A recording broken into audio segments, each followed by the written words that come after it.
योगनम विरतिमेव चाप्नोति दुःख निमित्तमपीदं वेदं भवति जन।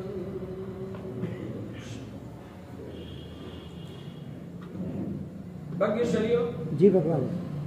अनंतकारी परम करुणा सागर तारक देवादिदेव तीर्थंकर भगवंतों ने जगत के जीव मात्र के कल्याण के लिए यानी कि विश्व के सभी जीवात्माओं को एक एक शब्द को ध्यान से सुनना है। विश्व के सभी जीवात्माओं को हमेशा के लिए और सभी प्रकार के दुखों से छुटकारा दिलवाकर इस विश्व के सर्वोच्च सुख की प्राप्ति कराने के लिए धर्म शासन की स्थापना की है। इतना भी विधान आपके हृदय में जम जाए ना तो मिथ्यात्व तोड़ने का और सम्यक दर्शन को उजागर करने का आसान हो जाए। क्या मेरे प्रभु की विशेषता थी? करुणा सागर ये देवादिदेव परमात्मा ने फिर से बोल रहा हूं क्योंकि महत्व का ये विधान है। विश्व के सभी जीवात्माओं को हमेशा के लिए सभी प्रकार के दुखों से छुटकारा दिलवाकर सर्वोच्च क्वालिटी वाला और शाश्वत सुख की प्राप्ति कराने के लिए परमात्मा अरिहंत प्रभु ने धर्म शासन की स्थापना की। मगर सच में कहूं पुण्यशाली, गाढ़ मिथ्यात्व दशा की वजह से सुख क्या चीज है वो ही आप लोगों को पता नहीं। सुख क्या चीज है ना वो भी पता नहीं है, और वो सुख का उपाय क्या है उनका भी आप लोगों को पता नहीं है। सुख के बारे में भी आप भ्रमणा से घिरे हुए हैं और सुख का उपाय के बारे में भी गाढ़ अज्ञान से आपका व्यक्तित्व भरा हुआ है। इसलिए सुख की भ्रमणा में फंसकर सुख के लिए गलत उपाय का आचरण कर करके आज तक इस संसार में अनंत भवों में हमारी आत्मा ने अनंत दुख पाया है। वो दुखों का निर्माण किसने किया? उन दुखों का निर्माण किसने किया? पुण्यशाली, सच में कहूं हम धर्म सिर्फ कान से ही सुनते हैं, कभी उसके पर हम चिंतन भी नहीं करते हैं। उन तत्व को अंदर में उतारकर आत्मा को भावित करने की भी हम कोशिश नहीं करते हैं। सिर्फ सुनकर हम अटक जाते हैं, इसलिए सुनकर भी हमारा कल्याण नहीं होता। समझ में आता है पुण्यशाली? सुख क्या चीज है वो भी हमको पता नहीं है, और आज तक हमारे जीवन में जो भी दुख आया है पुण्यशाली उन दुखों का निर्माण किसने किया? आवाज नहीं, आवाज नहीं, खुद ने, आवाज नहीं, खुद ने। अच्छा, खुद ने किया। 2-4 मिनट का ही आवाज आया, सबको वो मंजूर नहीं लग रहा। सब बोलिए, बोलने से अंदर की पात्रता उजागर होती है, अंदर का दरवाजे खुल जाते हैं। भाग्यशाली बोलिए, खुद के जीवन में जो भी दुख आ रहा है उन दुखों का निर्माण किसने किया? खुद ने किया। अभी भी वो जो आवाज आती है ना वो गले से निकल रही है, नाभि में से वो आवाज नहीं निकल। अंदर की नलिया को क्लियर करना है ना तो नाभि में से आवाज को निकालना पड़ेगा। हमारे जीवन में जो भी दुख आ रहा है उन दुखों का निर्माण किसने किया? खुद ने किया। कहां से बोल रहे हो? गले से या नाभि से? सच में कहता हूं ये सर्वज्ञ भगवान ने बताया हुआ विधान है कि हमारा दुखों का निर्माण हमने ही किया है। हमने ही ऐसा दूसरे जीवों के प्रति अपराध किया था। एक बात सुनिए भाग्यशाली, आप जो दूसरे को देते हो ना वो ही आपके जीवन में वापिस आता है। आप जीवन में जो दूसरे को देते हो ना वो ही जीवन में वापिस आता है। आपने दूसरे को सम्मान दिया तो सामने से आपको क्या मिलेगा? सम्मान। आपने दूसरे को अपमान किया तो आपको सामने क्या मिलेगा? अपमान। आपने किसी को गालियां दिया तो आपको सामने क्या मिलेगा? गाली। आप जो देते हो वो ही वापिस आता है। भगवान कहते हैं, सच में तो पुण्यशाली, अब इतनी रिक्वेस्ट है कि सिर्फ कानों से सुनकर मत अटकिए, अंदर से सुनने की, अंदर की हृदय की धरती पर ये पदार्थ को आप झेलने की कोशिश कीजिए।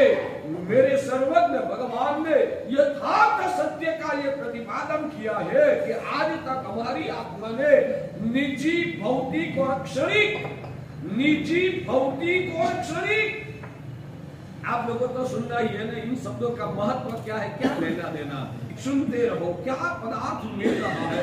मैं कभी पहले भी उदाहरण दिया था, आपको एक उदाहरण अभी दूंगा कि आप भगवान की पूजा करने के लिए गए, पूजा करने के दौरान तो आप मोबाइल साथ में रखते ही नहीं है ना।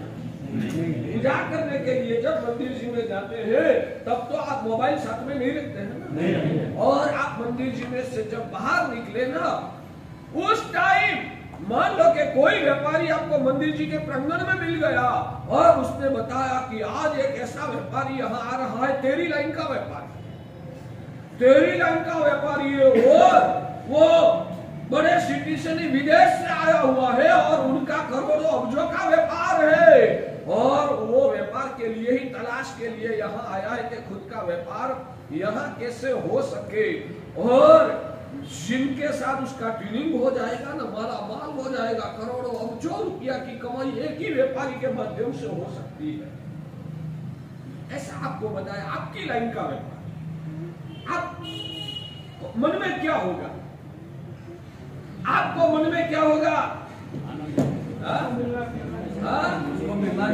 मगर नाम ठाम तो आप जानते ही नहीं है, तो क्या करोगे, जल्दी जल्दी से बोलते रहिए, इसमें कुछ ज्यादा सोचने की बात नहीं। आपको नाम ठाम का पता नहीं है तो कॉन्टैक्ट नंबर उनसे लेने का प्रयत्न करेंगे। कॉन्टैक्ट नंबर आप किसके पास लोगे, उनके पास ले लोगे, मगर आपका मेमोरी पावर इतना तो है ही नहीं कि उसका नाम या फोन नंबर आपको याद रह जाए। और आज ही शाम को मीटिंग होने वाली है तो क्या, कागज पेन किसी से मांग के लिख लेंगे, आपके पास अभी नहीं है, मांग के लेंगे ना। तो किसी ने बोला मेरे पास पेन है, कागज नहीं है, दूसरे के पास जाके लेंगे। नहीं, कागज लिखोगे, कागज की चबर की भी गुम हो जाएगी, हाथ में लिख दोगे। क्यों लिखते हो, व्यापार का लोभ है। क्यों लिखते हो, तो उसका कारण मैं बताऊं आपको। भौतिक यानी कि भौतिक संपत्ति, पैसे की कमाई की कीमत है, आपको पैसे की कमाई की कीमत है, इसलिए उसके उपाय स्वरूप उसका कॉन्टैक्ट नंबर जो सामने वाला ने सुनाया तो आपने लिख दिया। वहां ऐसा सोचते हो, जाते जाते मन में मैं रटता रहूंगा, फोन नंबर चलेगा, ऐसा भरोसा रखते हो या लिख देते, क्योंकि वहां पैसे की कमाई की कीमत है। इसलिए एक छोटा सा बस आंकड़े का जो नंबर है वो भी हम मुंह पे याद रखने का भरोसा नहीं रखते हैं, हम लिख देते हैं, क्योंकि वहां पैसे की कमाई की कीमत है। यानी कि जहां कीमत होती है ना, वो चीज हमारे हाथों में से सरक न जाए, वो चिंता अंदर में प्रकट होती है। जहां कीमत कम है, गलत मत लगाना, आक्षेपबाजी करना नहीं चाहता हूं, मगर मोह की गहरी नींद में आप लोग कितनी मूल्यवान चीज को गवा रहे हो ना, वो आपको बता रहा हूं। आत्मा का अनंत सुख, परलोक की बात जाने दो, इस भाव में भी अंदर की परम समाधि, ये ज्ञान आत्मसात करने से, ये समझदारी से भावित होने से, इस भाव में भी अपरंपार समाधि आपको अंदर से प्रकट हो सकती है। दूसरे भावों की परंपरा अटक जाती है, संसार की सभी पीड़ाएं जिसकी वजह से खत्म हो जाती है, ऐसी अमूल्य चीज यहाँ मिल रही है ने, तो अभी सिर्फ सुनने की ही मजा लेना है, उसमें से ग्रहण करके जीवन में परिवर्तन लाना है ने, वो आपकी अंदर की अभिलाषा ही शायद नहीं। आक्षेप करना नहीं चाहता हूँ, आप लोगों के लिए गलत बोलने में मजा नहीं आता है, मगर अभी आप सोते हो, इसलिए जगाने के लिए एक गलत शब्द मुझे बोलना, बहुत मूल्यवान चीज आपको। हम जगत में जिनको जो देते हैं ना, वो ही सामने से मिलता है। तो हमारे जीवन में जो भी दुख आया वो कहां से आया है, कोई भी प्रकार का दुख हो, पारिवारिक दुख हो, शारीरिक प्रॉब्लम हो या आर्थिक प्रॉब्लम हो या सामाजिक प्रॉब्लम हो, कोई भी प्रकार का बाहर का अंदर का अधिव्यापी उपाधि हो, जो भी पीड़ाएं आपके जीवन में आई है, उन पीड़ाओं का निर्माण किसने किया? खुद ने ही किया है। भगवान कहते हैं कि हमारे दुखों का मूल अंदर में ही छुपा हुआ है। मैं आपको कहूं, एक पेड़ बढ़ता है ना, एक पेड़ जो उगता है ना, वो पेड़ का बढ़ने का कारण क्या? पेड़ बढ़ने का कारण क्या? उसके मूल मजबूत है।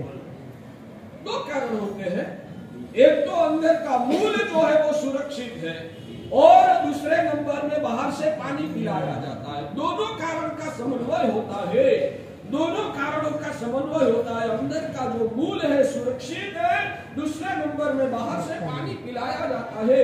दोनों की वजह से ये पेड़ बढ़ता है, मगर दोनों में महत्व का कारण क्या? खाद पानी महत्व का है या खुद का मुल्क की सुरक्षितता होना वो ज्यादा महत्व का? सुरक्षितता पहले। दोनों में ज्यादा महत्व किस बात का माना जाएगा? जितना भी पानी के बारिश हो गए, 100 इंच बारिश बह गया, मगर मूल ही सड़ा हुआ है, तो उसमें से पेड़ कैसे बढ़ेगा? और पानी सिर्फ 2-4 बूंद पिलाया, मगर मूल अच्छा है तो वो 2 बाल्टी पानी भी पेड़ को मजबूत करेगा। तो महत्व का कारण क्या? दोनों कारण है, पानी भी निमित्त रूप में है और मूल उपादान कारण जो मूल है वो सुरक्षित है। दोनों की वजह से पेड़ बढ़ता है, मगर दोनों में ज्यादा महत्व का कारण किसको माना जाएगा? आवाज बोलते ना। तो हमारे जीवन में जो दुख आता है ना, उन दुखों में दूसरा व्यक्ति जो है वो सिर्फ निमित्त पानी जैसा है। दूसरा जो व्यक्ति है वो सिर्फ निमित्त है, पानी जैसा है, और हमने खुद ने किया हुआ कर्म का जो उपार्जन है वो उसका मूल कारण है। भाग्यशाली आप जीवन में किसको महत्व देते हैं? मूल कारण को ज्यादा महत्व देते हैं या पूरक परिमल को ज्यादा महत्व? वो आपकी अज्ञानता है। कम से कम जो सम्यक दर्शन पाना है ना, भगवान का मार्ग से, प्रभु के वचनों से हमें भावित तो होना है ना, तो हमारी समझदारी में परिवर्तन लाना होगा, हमारी भावधारा में हमें बदलाव लाना होगा। आज से ये प्रवचन सिर्फ सुनने के लिए है ही नहीं, सिर्फ सुनने का विशेष ज्यादा मतलब भी नहीं है। समझदारी में परिवर्तन लाना है, प्रकृति में परिवर्तन लाना है, भावधारा को बदल के अंदर की वृत्तियां को परिवर्तित करना है। भाग्यशाली तो ही सुना हुआ ये प्रवचन कल्याणकारी बन सकता है। बाकी जिंदगी पर्यंत सुनते रहो, आपका कल्याण संभव नहीं हो पाएगा। तो बात यह है कि समझना है कि मेरे जीवन में जो भी दुख आया है वो सब दुखों का निर्माण मैंने किया है। ये विचार 1000 बार अंदर में घुटना चाहिए। कुछ भी हुआ, मेरा कर्म उसमें जिम्मेदार है, और ये कर्म का परिबंध दूसरे जीवों का अपराध करके मैंने ही किया। सच में कहूं, हमारे वहां शास्त्रकार भगवंतों ने जो जीव दया करने का उपदेश दिया है ना, शास्त्रकार भगवंतों ने जो जीव दया करने का उपदेश दिया है ना, वो हकीकत में किस जीव की दया? सही बात। आप कभी है ना, आपका दिमाग का जहां उपयोग करना है ना, वहां आप उपयोग करते ही नहीं। आपका दिमाग का उपयोग जहां करना है ना, वहां तो आप उपयोग करते ही नहीं है, और जहां उपयोग करने का कोई मतलब नहीं है ना, वहां पूरा दिमाग को खर्च कर देते हो।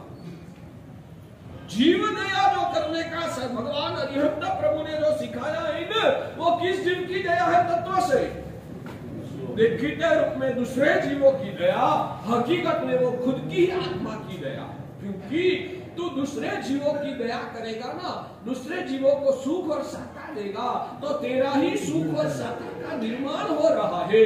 यानी कि जीव दया करने वाला खुद की आत्मा की दया करता है, खुद की आत्मा को सुखी बनाने का मार्ग का आचरण कर रहा है, और दूसरे जीवों को दुख देने वाला हकीकत में खुद का ही दुख का निर्माण कर रहा है। भाग्यशाली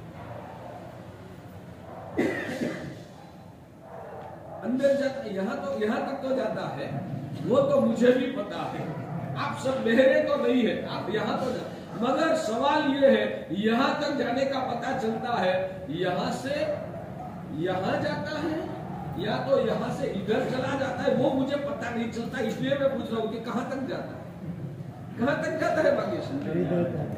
उतारो अंदर खून में मिल जाना चाहिए ये सब पदार्थ, लगना चाहिए। मैं कोई पर उपकार नहीं कर रहा हूं, भगवान ने जो कहा ना, पर उपकार में ही स्व उपकार छुपा हुआ। भगवान ने जो फरमाया है कि पर उपकार में ही स्व उपकार छुपा हुआ है, वो किस तरीके से? तो सच हो, हर क्रिया करते वक्त मन में लोभ पैदा हो जाएगा ना, मन में लोभ पैदा होता जाएगा। ये सिर्फ विजन क्लियर करने का होता है। आप भी हर क्रिया में उस चीज को लक्ष्य में नहीं लेते हो, ये अपने वहां चल रहा है या दूसरी जगह पर चल रहा है आवाज, भाई ये आवाज यहाँ अपने वहां चलता है या दूसरी जगह पर चलता है? एक आधा घंटा उनको बोलो शांति रखिए, उनको बोल देना हर रोज ये टाइम पे आधा घंटा 1 घंटा, उनको भी रिक्वेस्ट कर सकते हैं आप। चलिए पुण्यशाली, हर जगह पर आप चलते हो, मान लो कि यहां से आपने पैदल यात्रा शुरू किया, कुंभजगिरी जाना है, हर कदम उठाते वक्त आप वही सोच रखते हो ना, मुझे कुंभजगिरी जाना है, कुंभजगिरी जाना है, कुंभजगिरी जाना है, कुंभजगिरी जाना है, कुंभजगिरी जाना है, वही सोचते हो ना। दूसरा तो कोई विचार चलते चलते रास्ते में आता ही नहीं, क्या नहीं आता? आप मेरे सामने मुझे भी आप पागल समझते हो, तुम्हारे साथ समझ जाएंगे। आपने कुंभजगिरी पैदल जाने के लिए कदम उठाया और चलना शुरू किया, चलते चलते हर कदम पर आप वही सोचते हो ना कि मुझे कुंभजगिरी जाना है, कुंभजगिरी जाना है, कुंभजगिरी, आपके दिमाग से वही सोचते हो। मुख्य लक्ष्य वो होता है, बाकी भी विचार आते रहते हैं। ऐसा बोलो, सुषुप्त मन में वो क्लियर, अनकॉन्शियस माइंड में क्लियर हो गया कि कुंभजगिरी जाना है। कॉन्शियस माइंड तो दूसरे 1000 विचार बीच बीच में कर लेता। वैसे हर पर ये सोचने की आवश्यकता नहीं है, ये तो अनकॉन्शियस माइंड में ये क्या प्रक्रिया है वो समझना है। उसके बाद तो हमें पर उपकार की भावना से, और जैसे वास्तविक सत्य है, मगर सत्य है कि आपको भी छोटे बच्चे को कुछ कराने के लिए लालच देना पड़ता है कि तू ये करेगा तो तुझे चॉकलेट दिलाऊंगा, तू ये करेगा तो तुझे खिलौना दिलाऊंगा। आप उनको भी लालच देते हैं, तो वो लालच क्या सही लालच देते हैं या गलत देते हैं? थोड़े समय के लिए, भले थोड़े समय के लिए, मगर सही देते हो ना। चॉकलेट दिलाऊंगा, बाद में दिलाना ही नहीं, खिलौना दिलाऊंगा, बाद में दिलाना ही नहीं, ऐसे करते हो? देते भी हो। पता है कि जब परिपक्व हो जाएगा ना, तब लालच छूट जाएगी और ये प्रक्रिया निरंतर हो जाएगी। भगवान भी कहते कि शुरू में, और ये लालच गलत नहीं है, वास्तविक सत्य है, जो दूसरे पर उपकार करता है उनको तत्व से खुद की आत्मा का उपकार हो रहा है। जो तत्व से दूसरे के पर उपकार करता है, वो तत्व से खुद की ही आत्मा के पर उपकार कर रहा है पुण्यशाली। इसलिए पर उपकार करने वाला कोई बड़ाई नहीं कर रहा है, वो खुद की सुरक्षा कर रहा है। मेरी बात जम रही है? इसलिए करुणा सागर ऐसे परमात्मा ने हमारा अंदर का स्तर को ऊंचे उठाने के लिए, हमारी आत्मा को निर्मल बनाने के लिए ये सब जो लोकोत्तर सिद्धांत लिखा है वो अनुपम और हमारी आत्मा का कल्याण करने वाला जमता है। तो आपको पर उपकार करने के वजह से क्या फायदा होगा? खुद की आत्मा का कल्याण उसमें ही छुपा हुआ है। इसलिए निस्वार्थ भाव से हमें पर उपकार में एकाग्र हो जाना है। वो हमारे ज्ञानी भगवंतों का हमारे लिए मार्गदर्शन और हमारे लिए उपदेश। तो ये समझने के बाद पर उपकार करने की अभिलाषा अंदर में घट होगी, और जब यह अभिलाष घट होने के बाद आप पर उपकार करते रहोगे तो करते करते करते करते पर उपकार करने का संस्कार बन जाएगा। बाद में आपको सोचना भी नहीं पड़ेगा, स्वाभाविक वो प्रक्रिया चलती रहेगी। ठीक है भाग्यशाली। तो ये बात को आप आगे चलाइए कि जो व्यक्ति जीव दया करता है और उपकार करता है, दूसरे को सहाय करता है, वो तत्व से खुद की ही आत्मा को सहाय कर रहा है, खुद का ही उपकार कर रहा है, खुद का ही कल्याण कर रहा है। यानी कि पर उपकार नहीं, स्व उपकार छुपा हुआ है। जो आप देते हो वो ही आपको वापिस मिलता है। जो आप देते हो, मैं आपको कहूं, आज के बाजार में आप लोगों की फरियाद है ना, सब जगह पर व्यापक रूप से झूठ चल रहा। आपके बाजार में एक व्यापारी ऐसा मिलना मुश्किल है कि जो झूठ न बोलता। मेरा कहना है कि वहां सच में बताइए, वहां इतना झूठ बोलने वाले आप लोग, वहां उतना झूठ बोलने वाले आप लोगों को झूठ बोलने की आदत हो चुकी है। क्या लगता ही नहीं, मैं वो तो बोल रहा हूँ, आदत हो चुकी है आप लोगों को झूठ बोलने की। मगर जब आप हमारे पास यहाँ आते हो ना, हमारे सामने आप झूठ कितना बोलते हो बताइए ना, आवाज जवाब बोलो ना।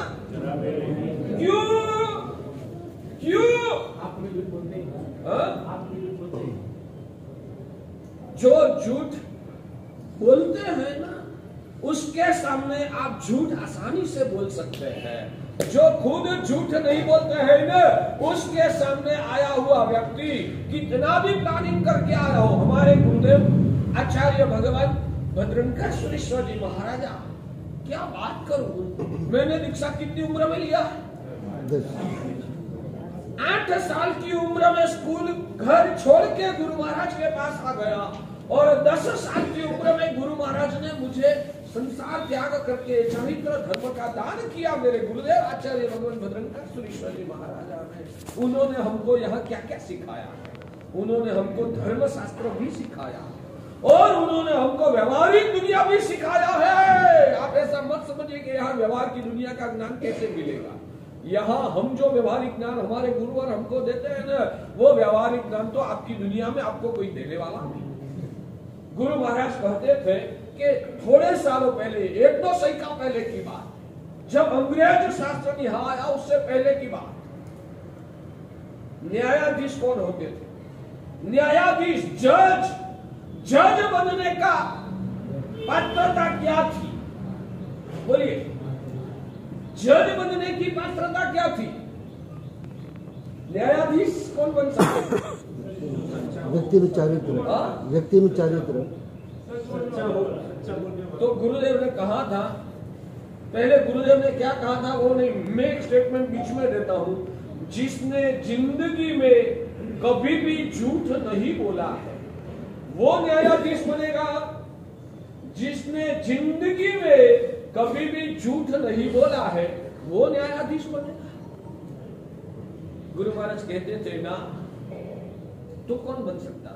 सत्य की जिनकी 7 पीढ़ी में किसी ने झूठ नहीं बोला है वो न्यायाधीश। ये गुरुदेव भद्रंकर सूरी महाराज ने जो कहा था ना, वो मैं इन्वर्टेड कोमा में कह रहा हूं।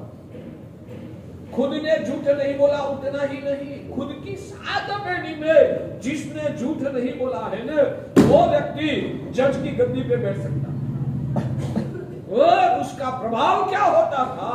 तो गुरुदेव ने हमको कहा था कि उनके सामने अपनी रजुआत करने के लिए आया हुआ जो कोई भी वकील हो या अशील हो, कितना भी प्लानिंग करके आया हो कि ऐसी रजुआत करूंगा, ऐसा निवेदन करूंगा, ऐसा स्टेटमेंट, कितना भी प्लानिंग करके आया, जब जज के सामने आके खड़ा रहता ना, बुद्धि ऐसे घूम जाती, वो झूठ बोल ही नहीं सकता। जो सच्चे सच्चा था वो बोले।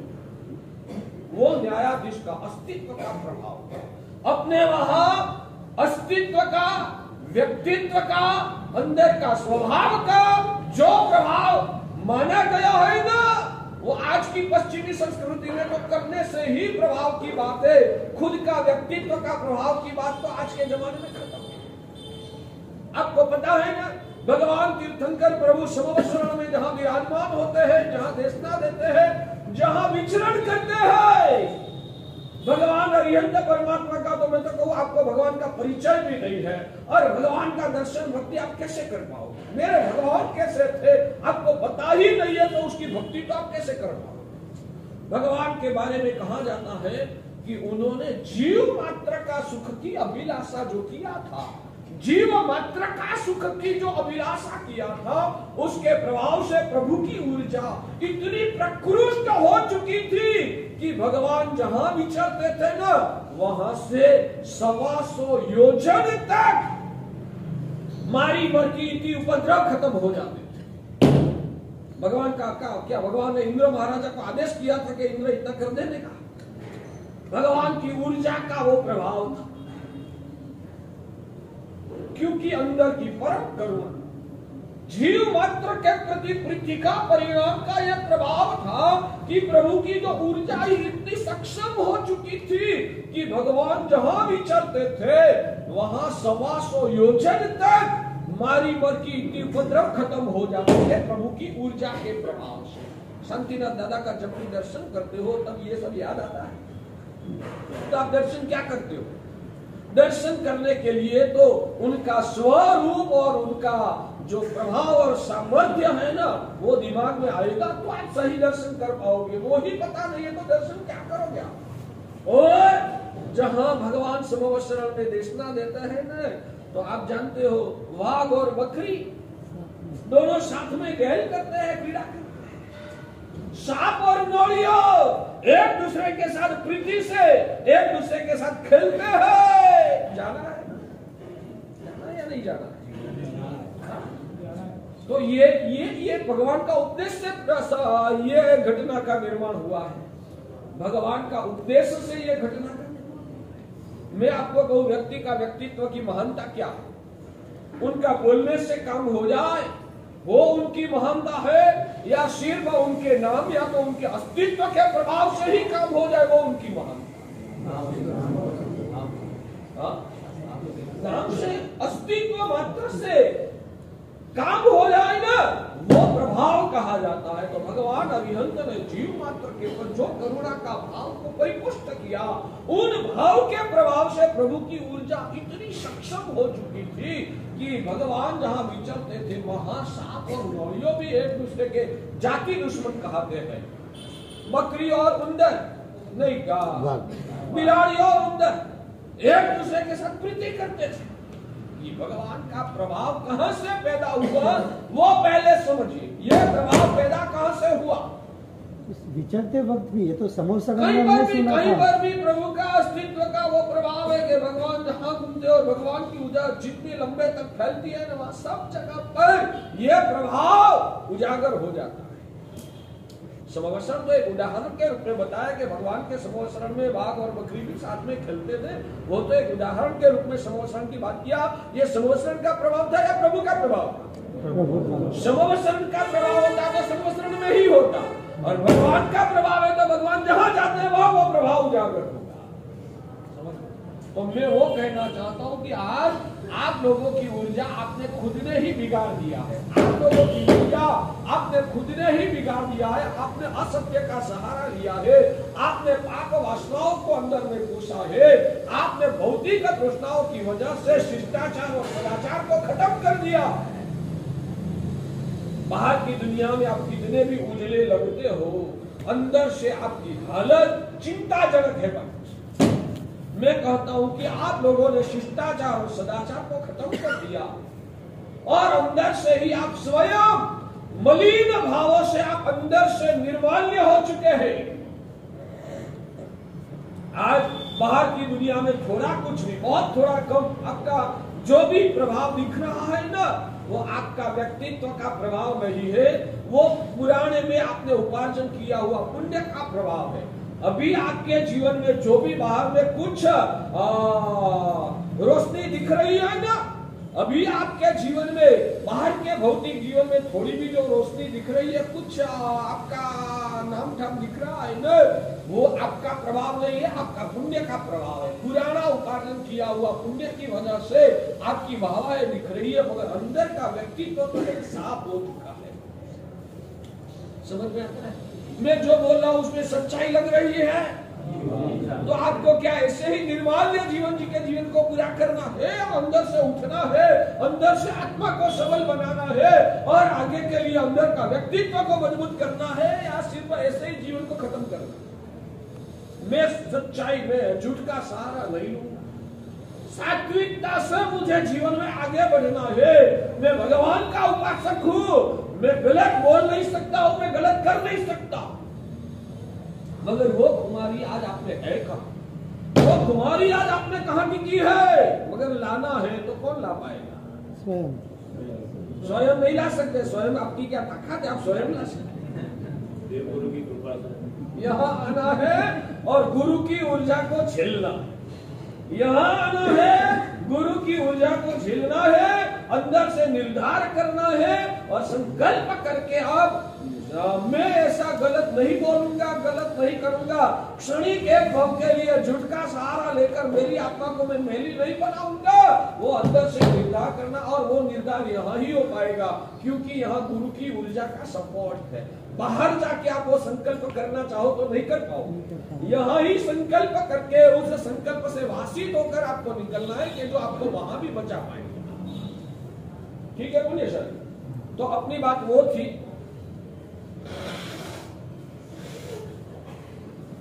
भगवान अरिहंत प्रभु की करुणा का प्रभाव कि दूसरे को सुखी करने के लिए भौतिक जगत में प्रभु को कुछ करने की आवश्यकता नहीं थी। उनका व्यक्तित्व, उनकी ऊर्जा के प्रभाव से ही जगत के जीव सुखी हो जाते। ये गुरुदेव भजनकर श्रेष्ठ जी महाराजा ने हमको कहा था, सिखाया था कि न्यायाधीश उनको ही बनाया जाता है 7 पीढ़ी तक किसी ने झूठ न बोला हो।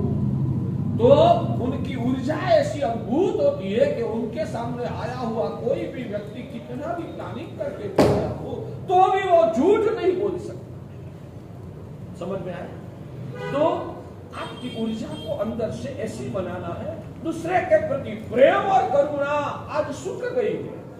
आज आप लोगों की दर्द भरी बात करूं कि आप लोगों का अंदर का प्रेम, करुणा और परार्थ की भावना सुख गई है, सुख गई है। कुछ तो बहस करो, महाराज साहब हमको इतना नीचे मत समझो। कोई तो बोलो यार, कोई तो बोलो ना, हमको आप क्या इतना नीचे समझते हो?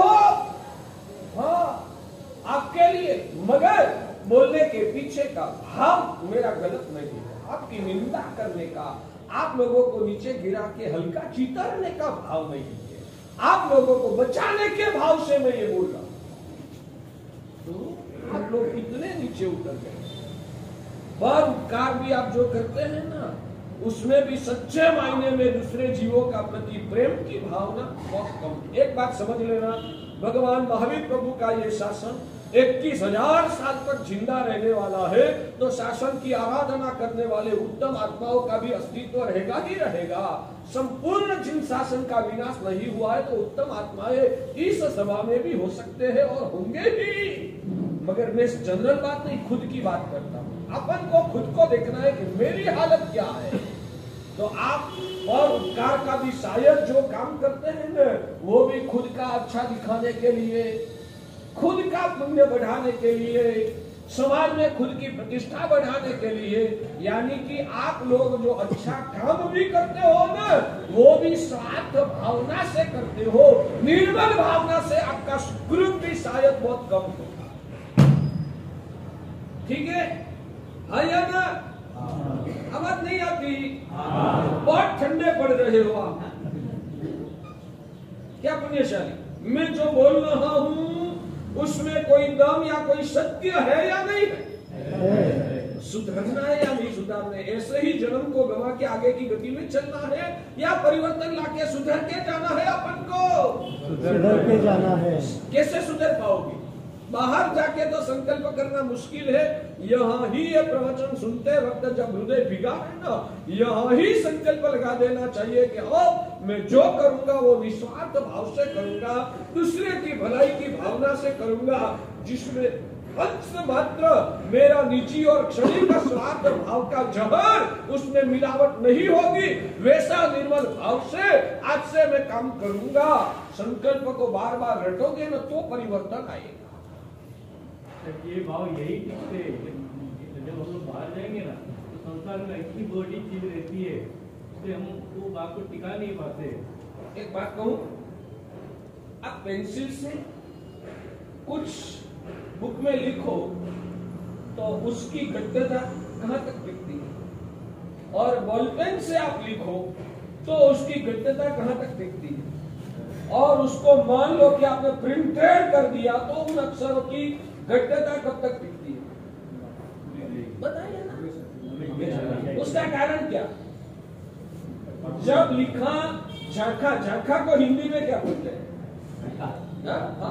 जब आपने नोट में लिखा तभी फीका लिखा है तो लंबे समय तक वो कैसे टिकेगा? आपने जब लिखा है तभी इतना फीका लिखा है तो वो लंबे समय तक कैसे टिकेगा? आपको जीवन पर्यंत टिकाना है तो प्रिंटेड करना पड़ेगा, सही भी नहीं चलेगा। तो यहाँ जो सूत्र है वो अंदर लिख दो और घट श्रद्धा की सही से लिखो तो जिंदगी भर टिकेगा। यहाँ तो श्रद्धा की तो सही है ही नहीं आपके पास। सिर भर जिज्ञासा से या ताणुगतिकता से आके सुनते हो तो बाहर जाके वो कैसे टिकेगा? पानी का एक बूंद है ना, कोई एक बर्तन में रखा है तो वो शाम तक तो सूख जाएगा। पानी का एक बूंद है, सिंगल बूंद तो शाम तक सूख जाएगा। वो ही पानी को ग्लास भर के रखा है तो कब तक टिकेगा? तो उसमें आपकी खुद की ही कमी है कि ये पदार्थों को अंदर दृढ़ता से आप हृदय की धरती के ऊपर लिखते ही नहीं हो तो नहीं टिकेगा। चलो बात क्या थी? पर उपकार करना वो वास्तविक तत्व से खुद का ही उपकार है, इसलिए निर्मल भावना से उपकार करना चाहिए, कोई स्वार्थ की बदले की अभिलाषा। इतना करो कि हर रोज आत्मनिरीक्षण करना है, हर रोज आत्मनिरीक्षण करना है कि आज मैंने कोई बदले की भावना के बिना निस्वार्थ भाव से क्या परोपकार किया। करोगे? दिन में एक काम तो ऐसा होना ही चाहिए कि जिसमें कोई बदले की भावना न हो, बदले में वो मुझे प्रेम देगा वो भी भावना नहीं, बिल्कुल निस्वार्थ भाव से कोई भी व्यक्ति को सहाय की आवश्यकता है, बिना स्वार्थ उनको सहाय करके उनको सत्ता मिली उसकी खुशी हमें महसूस करना। करोगे? शून्य से कल्याण नहीं होगा। संकल्प करके हमें कोशिश करना पड़ेगा, हमारे अंदर में हमें परिवर्तन लाना पड़ेगा, ये सुधार आएगा तो शायद मानव जीवन कुछ अंश मात्रा में सफल हो सकता है। करोगे? अच्छा, तो हम सुख देते हैं तो पर उपकार वास्तव में तात्विक रूप से एक अपेक्षा से कहा जाए तो पर उपकार वो पर उपकार नहीं मगर वास्तव में स्व उपकार ही हो रहा। दूसरे को सुख देने से खुद को सुख मिलता है, दूसरे को दुख देने से खुद को दुख आता है। यानी कि आपके जीवन में आदि व्याधि उपाधि का कोई भी दुख आया हो तो समझना वो दुख का निर्माण मैंने खुद ने किया है, वो दुख का निर्माण मैंने खुद ने किया।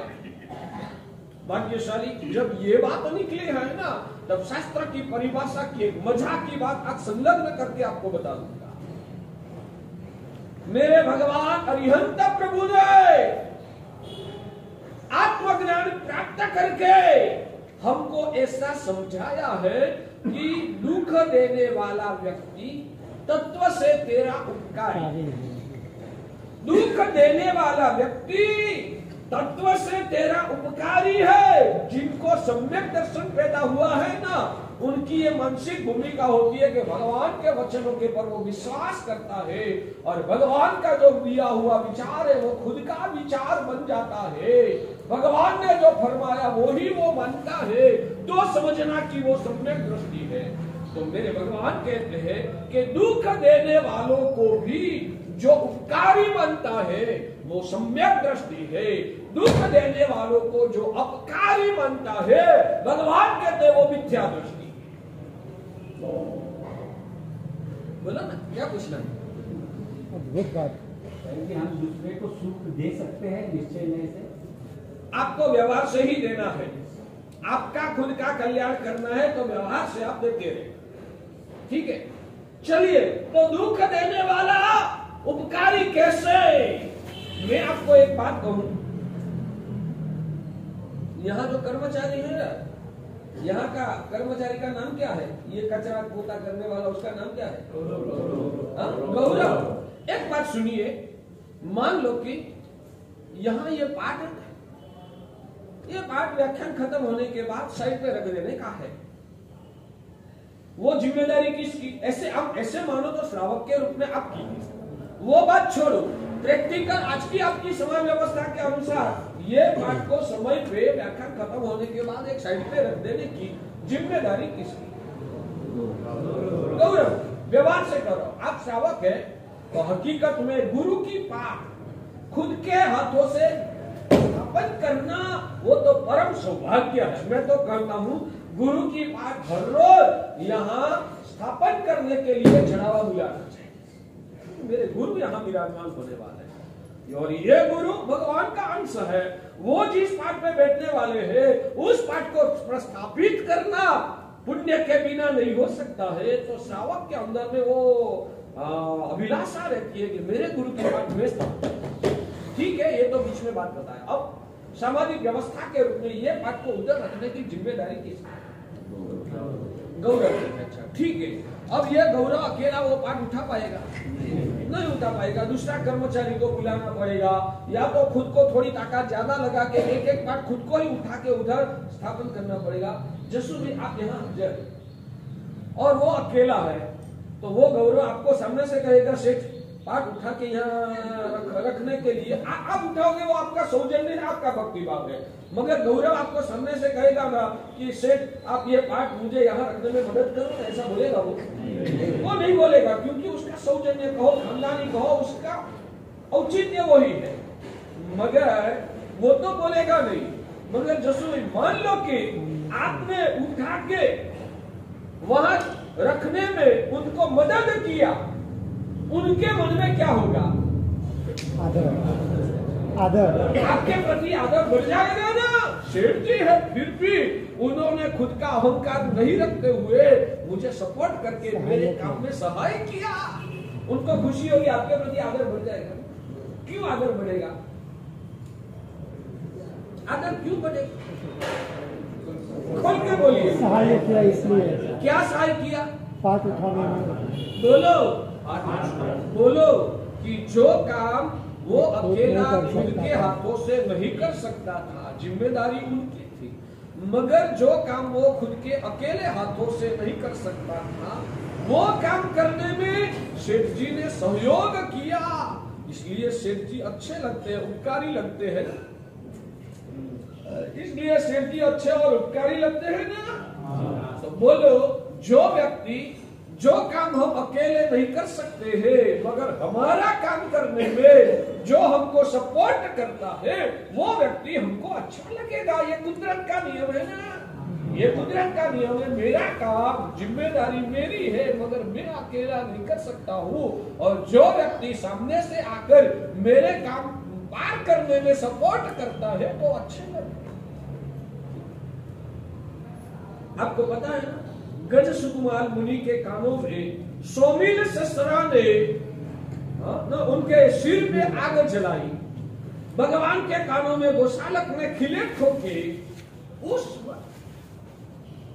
भगवान के और गज सुकुमार मुनि के अंतर में वो ससरा, सोमिल ससरो या तो गोसालक के प्रति कितनी नफरत हुई थी, कितनी नफरत हुई थी? लेश मात्र भी नहीं। लेश मात्र भी। सिर्फ नफरत नहीं हुई थी, यानी कि नेगेटिव भाव नहीं था उतना ही, या कोई पॉजिटिव भाव भी था? पॉजिटिव भाव। क्या पॉजिटिव भाव? पॉजिटिव भाव क्या था?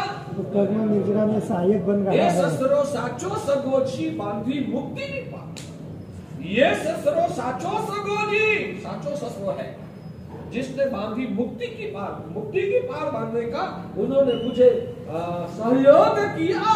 इसलिए गजसु कुमार मुनि ने खेर के अंगारे भरने वाले शस्त्रों को उपकारी माना।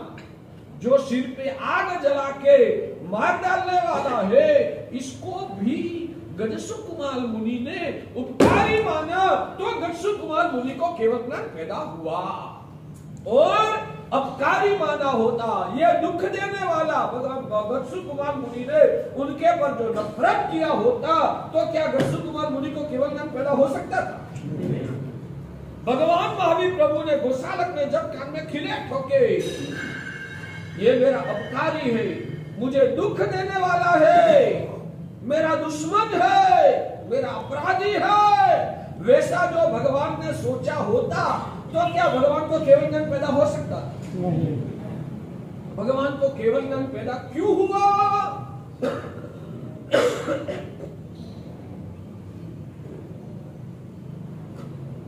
भगवान को केवल ज्ञान क्यों हुआ? तो भौतिक रूप से दुख देने वालों को भी भगवान ने उपकारी माना, इसलिए भगवान को केवल ज्ञान। ठीक है, सच में बताना, आप में से केवल ज्ञान किसको पाना है? क्यों हंसे? मैंने मेरे प्रश्न करने में कोई गलती किया हो तो माफ कीजिए, हंसे क्यों? आपको केवल ज्ञान किसको पाना है? सभी को। सभी की बात मत करो, आपको पाना है कि नहीं? केवल ज्ञान किसको पाना है? हाथ खड़ा करो ना, अपनी आदत बना दो। वाले को नहीं पाना है तो हाथ खड़ा करो ना, क्यों शर्म रखते हो? मैं आप जैसा ही हूँ, पुण्यशाली। अच्छा, तो केवल ज्ञान पाने का ये शॉर्ट रास्ता आप सीख लीजिए। शॉर्ट रास्ता, आपको 2 प्रतिक्रमण नहीं आता है। मैंने कल ही युवाओं को कहा है कि पुण्यशाली, मुझे खुश करना है तो सिर्फ प्रवचन सुनोगे तो मैं इतना खुश नहीं हो पाऊंगा। मुझे सब भाइयों का डेटा चाहिए, पूरे अपने साहूपुरी में जितने अपने संघ के सदस्य लोग हैं उन सभी के छोटे बच्चे छोटे बड़े सभी का मुझे बायोडेटा चाहिए। किसी ने, मुझे भी पता है 2 प्रतिक्रमण से आगे गए हुए बहुत कम होंगे, आपको शर्म रखने की जरूरत नहीं है, आपको बचाना है। इसलिए मेरा भाव बताता हूं कि आपने मान लो कि बंदित्व तक पढ़ा है तो आपका नाम के सामने आप बताना कि बंदित्व तक मैं पढ़ा हूं। किसी ने भरेसर तक पढ़ा है तो लिखना भरेसर तक मैं पढ़ा हूं। किसी ने सिद्धांत बुद्धाणम तक सीखा है तो वो लिखना है कि मैंने सिद्धांत बुद्धाणम तक किया। किसी ने जय विराय तक पढ़ा है तो वो लिखना, किसी ने लोकस तक पढ़ा है तो लोकस लिखना, किसी ने शिव नवकार मंत्र ही सीखा है तो वो लिखना। शर्म मत रखना, मुझे एक माता पिता के रूप में समझना, आपकी भलाई के लिए ये एक आयोजन करने की अभिलाषा और आप निखालस होके और गुरु के सामने भी क्या अहंकार रखने की। और गुरु जानते ही है आप लोगों को कुछ नहीं आता, घबराने की जरूरत नहीं, मगर आपको तीरना है, बचना है, ऊंचे उठना है। मैं आपको हाथ पकड़ के ऊंचे उठाने की कोशिश कर रहा हूँ। आपका डेटा दीजिए, मेरी खुशी के लिए आप लोगों ने एक बार डेटा दिया, बाद में मेरी गिनती है कि सुबह का या रात्रि का 1 आधा घंटा 1 घंटा ऐसा समय निकालना है जिसमें आप आओ, गाथा लो, भले आपसे ज्यादा नहीं होता है तो 1 लिटी भी पढ़ो। 1 लिटी पढ़ा, आपको यहाँ अनुकूलता है तो यहाँ बैठ के पढ़िए, यहाँ अनुकूलता नहीं है तो गाथा लेके चले जाना। घर पे ऑफिस में पढ़ के दूसरे दिन आके वो गाथा सुना देना। वो 1 लिटी तो 1 लिटी भी सुना के आगे की लिटी लेके जाना। आपको ऊंचे उठाने का भाव से मेरा यह अभिलाष है पुण्यशाली कि आप जुड़ो। हमारे वहां 2 प्रतिक्रमण जो आवश्यक सूत्र है, वो आवश्यक सूत्र आप पढ़ोगे तो आपकी भी ऊर्जा में कुछ बदलाव आएगा, आपका कल्याण के लिए मेरी ये अभिलाष है। युवाओं ने आयोजन हाथ में लिया है तो आप सहयोग देके पूरा डेटा तैयार करने में आप सहयोग करना पुण्यशाली। चलिए, बात वो है, ऐसे तो बहुत सारा आपको परिवर्तन लाना है, मगर आज जिस विषय पे अपना एक प्रवचन चल रहा है कि केवल ज्ञान पाना है जी भगवान जी, सच्चे भाव से या सिर्फ मुझे मक्खन लगाने के लिए सच्चे भाव से पाना है जी भगवान। तो वो सच में हृदय से बोलो जी पाना। ये प्रवचन धारा जो है वो हकीकत में सुधरने के लिए, अंदर में बदलाव लाने के लिए, सिर्फ सुनने की मजा एंजॉय करने के लिए ये प्रवचन है ही नहीं। सुधरना है तो कहाँ कहाँ मेरे में कमी है वो गंभीरता से आप ढूंढो। केवल ज्ञान पाना है तो अच्छा ये तरीका है कि भगवान ने भी जब गोशालक ने कान में खिला ठोका, मिथ्या दृष्टि आत्मा जिनको अपराधी मानता है, मिथ्या दृष्टि आत्मा जिनको अपराधी मानता है, सम्यक दृष्टि आत्मा उनको उपकारी मानता है। लिखो, मिथ्या दृष्टि आत्मा जिनको अपकारी मानता है, सम्यक दृष्टि आत्मा उनको उपकारी। भगवान ने गोशालक को उपकारी ही माना। दृष्टि बदल जब तक नहीं होगा ना, तब तक किया हुआ धर्म का कोई विशेष मतलब नहीं रहेगा। दृष्टि में बदलाव नहीं आया है तब तक कितना भी धर्म करो, तपश्चर्या करो, तात्विक आपका उत्थान होना संभव नहीं है। गंभीर बात बता रहा हूं। मिथ्या दृष्टि आत्मा जिसको अपकारी मानता है, सम्यक दृष्टि आत्मा उनको उपकारी मानता है। कान में खिला ठोकने वाला अपराधी माना जाएगा या उपकारी माना जाएगा? सिर पे खैर के अंगारे भरने वाला उपकारी माना जाएगा या अपकारी माना जाएगा? महावीर भगवान कहो या गच्छु कुमार मुनि ने उनको उपकारी, और उनको उपकारी माना इसलिए ही उनको केवल ज्ञान पैदा हो पाया है। जो उनको उपकारी नहीं माना होता तो उनको केवल ज्ञान भी पैदा नहीं होता। यानी कि केवल ज्ञान की प्राप्ति का ये अच्छा तरीका है कि भौतिक जगत में अपकारी लगने वाला व्यक्ति भी तत्व से वो उपकारी है, वो विजन पहले क्लियर। कैसे उपकारी माना जाएगा? समय बहुत कम बचा है, 3, 4, 5 मिनट हाथ में है, इसलिए झड़प से उसका दृष्टिकोण आपको बता रहा। वो पाठ यहां से उधर रखना है, जिम्मेदारी गौरव की है। वो सेठ जी को नहीं बोल सकता है कि आप मुझे मदद करो, नहीं बोल सकते।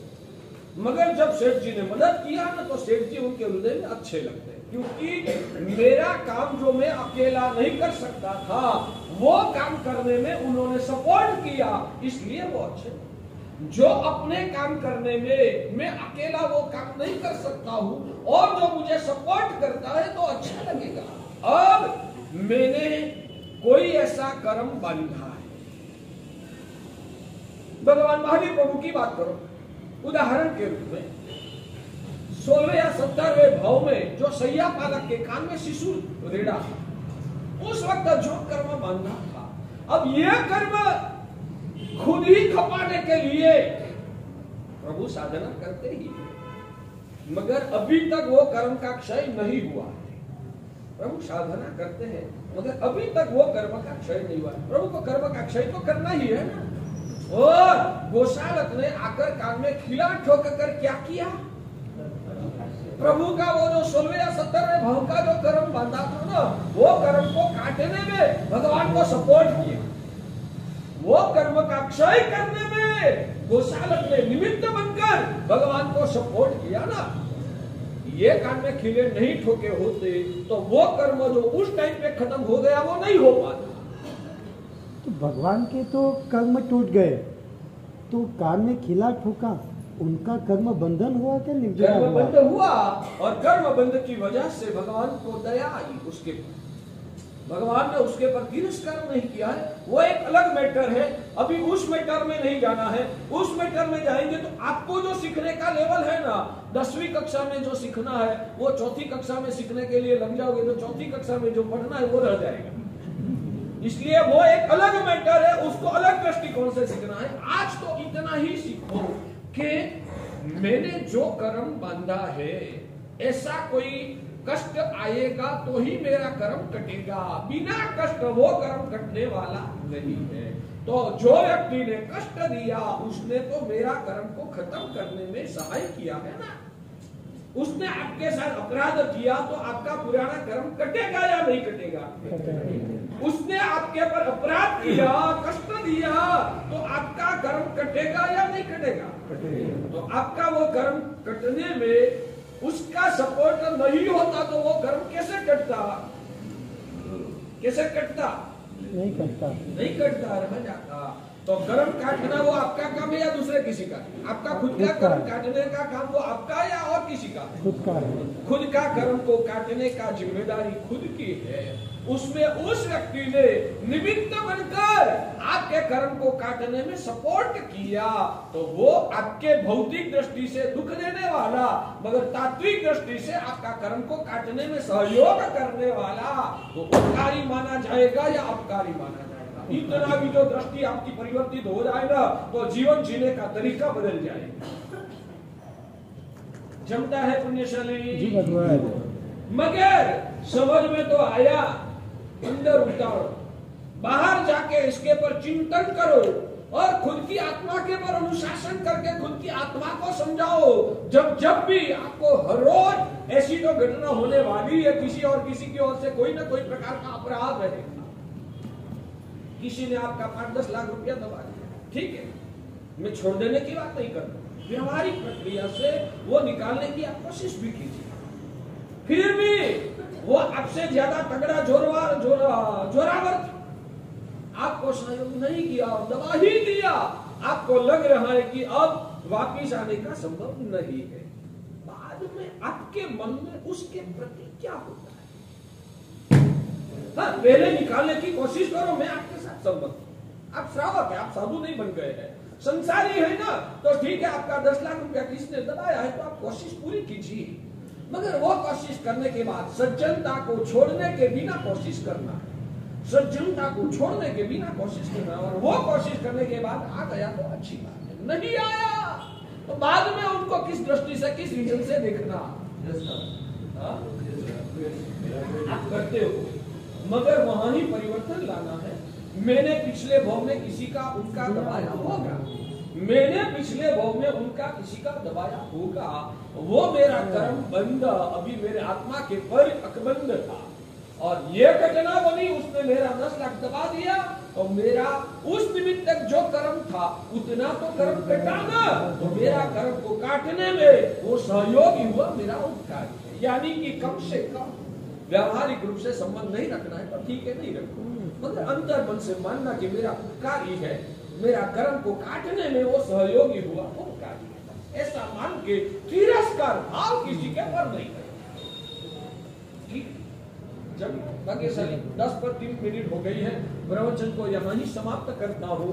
अपनी बात वो है कि भगवान अरिहंत प्रभु ने शायिक सम्यक्त्व के प्रभाव से जीव मात्र में जीवत्व का दर्शन किया और सब जीवात्माओं को शाश्वत सुख की प्राप्ति कराने का सही तरीका अपन को सिखाया है। जो हलुकर्मी होता है वो भगवान की बातों को हृदय में झेलकर जीवन का उत्थान कर लेता है, भारे कर्मी होता है वो भगवान का वचनों का अवमूल्यन करके संसार की माया में अटक जाता है। तो अपन को भगवान की कृपा प्राप्त करके आत्मा का उत्थान करके मिला हुआ जीवन को सफल बनाना है।